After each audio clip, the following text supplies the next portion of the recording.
The redemptive narrative.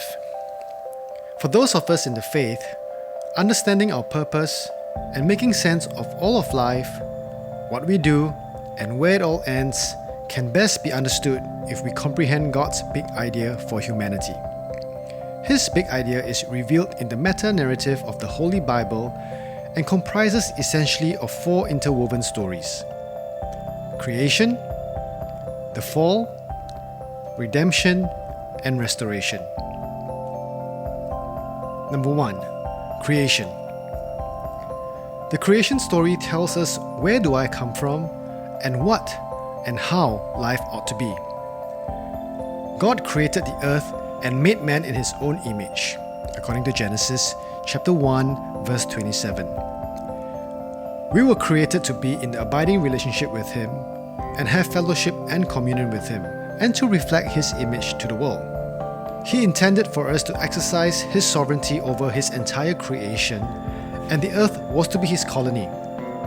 He commissioned us to be his regents, to steward and manage the earth and all of creation according to his ways and purposes to bring about human flourishing. Now, God is the primary creator, and we are his co-creators. This assignment comes with the authority for us to image him to the world, so that all of humanity, through an abiding relationship with him, will enjoy wholeness, wellness, and shalom. This commission is an ongoing charge, popularly known as the creation or cultural mandate, revealed in Genesis 1 and verse 28, which says, "Be fruitful and multiply, fill the earth and subdue it, have dominion over the fish of the sea, over the birds of the air, and over every living thing that moves on the earth." The mandate calls us to populate the earth and tasks us to extend his governance over the earth and create a culture that glorifies him.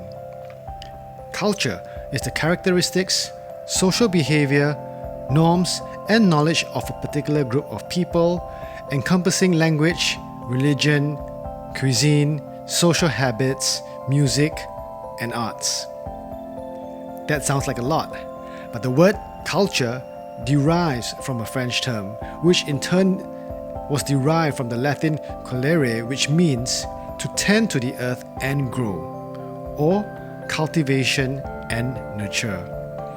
So, he has entrusted us with cultivating his creation according to Genesis chapter 2 and verse 15.